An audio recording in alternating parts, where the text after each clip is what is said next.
ముందస్తుగా అంచనా వేయటంలో ఫెయిల్ అయింది అని విమర్శించిన వాళ్ళలో నేనున్నాను. విమర్శ ఆ రోజున దాన్ని ఆ వైఫల్యాన్ని కప్పించుకోవడానికి ఆ రోజున అధికార పక్షం వైఎస్ఆర్ కాంగ్రెస్ పార్టీ మీద ఆరోపణలు చేసింది. అది కూడా తప్పని నేను అన్నా.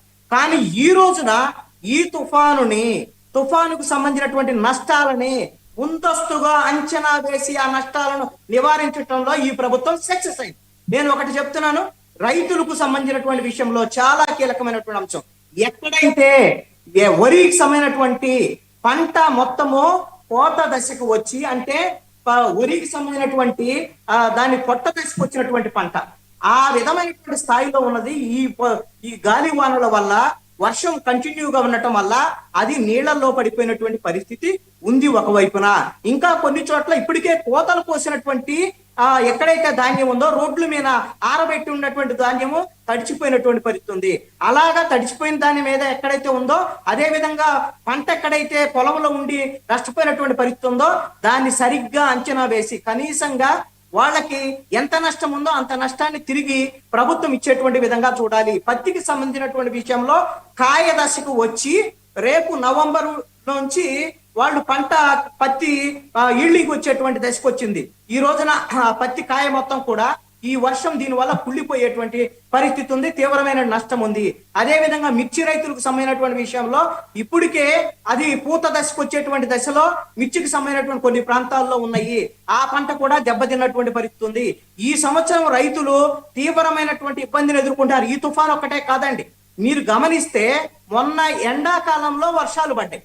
ఎండాకాలం తీవ్రమైనటువంటి ఎండాకాలంలో ఆ తర్వాత ఎక్కడైతే పంటలు వేయాల్సినటువంటి సమయం ఉందో ఆ సమయంలో వర్షాలు ఆలస్యమైనవి. తర్వాత కంటిన్యూస్ గా ప్రతి 10-15 రోజులకు ఒకసారి తీవ్రమైనటువంటి వర్షాలు, కుండపోత వర్షాలు పడుతూనే ఉన్నాయి. ఈ విధమైనటువంటి పరిస్థితుల్లో పంటలన్నీ కూడా ఈ రోజున విపత్తికరమైనటువంటి పరిస్థితిని ఎదుర్కొన్నటువంటి పరిస్థితి రైతుల వైపు నుంచి ఉంది. ఈ విషయంలో పంట నష్టపోయినటువంటి రైతులని ఆదుకునేటువంటి బాధ్యత రాష్ట్ర ప్రభుత్వం, అదేవిధంగా కేంద్ర ప్రభుత్వానికి సరిగ్గా దీని మీద మన నష్టాన్ని అంచనా వేసి కేంద్ర ప్రభుత్వానికి వివరించి కేంద్ర సాయం కూడా తీసుకొని, ఎందుకంటే ఇది డబుల్ ఇంజిన్ సర్కార్, ఇద్దరు ఉన్నటువంటి ప్రభుత్వం వస్తే బాగుంటది అని కూటమి ప్రజలు మద్దతు ఇచ్చినటువంటి పరిస్థితి కూడా ఉంది. వైఎస్ఆర్ కాంగ్రెస్ పార్టీ ఓడిపోవటానికి రైతులకు సంబంధించినటువంటి వ్యతిరేకత కూడా కారణం. ఆ రోజున తుఫాన్లప్పుడే కాదు, పంటకు సంబంధించినటువంటి వాళ్ళ సరైనటువంటి పంట గిట్టుబాటు ధర రాకపోవటము, విత్తనాలకు సంబంధించినటువంటి పురుగులు మందులకు సంబంధించినటువంటి కల్తీలు, ఇవన్నిట్లో ప్రభుత్వం ఫెయిల్యూర్ ఉందనేటువంటి 5 ఏళ్లకు సంబంధించినటువంటి ఉంది. కాబట్టి ఈ ప్రభుత్వము రైతులకు సంబంధించినటువంటి విషయంలో రైతులు చాలా ఈ ప్రభుత్వం మీద ఆశలు పెట్టుకుని ఉన్నారు. వాళ్ళ ఆశల్ని అడియాశలు చేయొద్దనేటువంటిది నా సూచన. Okay, right. శేఖర్ రెడ్డి గారు. సార్, కృష్ణాంజనేయులు గారు ప్రతిధ్వని సినిమా గురించి చెప్పగానే నాకు చంద్రబాబు నాయుడు గుర్తొచ్చారండి. నివా తుఫాన్ టైంలో చంద్రబాబు నాయుడు గారు మాట్లాడిన మాట అండి అది. ఏం చెప్పారంటే, హెలికాప్టర్ లో పోతాడు ఈ ముఖ్యమంత్రి, గాలిలో పోతాడు గాలిలో వస్తాడని. జగన్మోహన్ రెడ్డి గారు కిందకి దిగితే కిందట పోతాడు పైన పోతాడు కదా అని చెప్పి మాట్లాడినటువంటి వ్యక్తి చంద్రబాబు నాయుడు గారు. మొత్తానికి సంతోషం కృష్ణాంజనేయులు గారు చంద్రబాబు నాయుడు గారిని గుర్తు చేసినందుకు. సార్, ఒక విషయం సార్, పొలం పక్కన గయాస్ వేశారంట సార్. సో మనకి కళ్ళకున్న పచ్చ కళ్ళద్దాలు తీస్తే కనిపిస్తాయి సార్.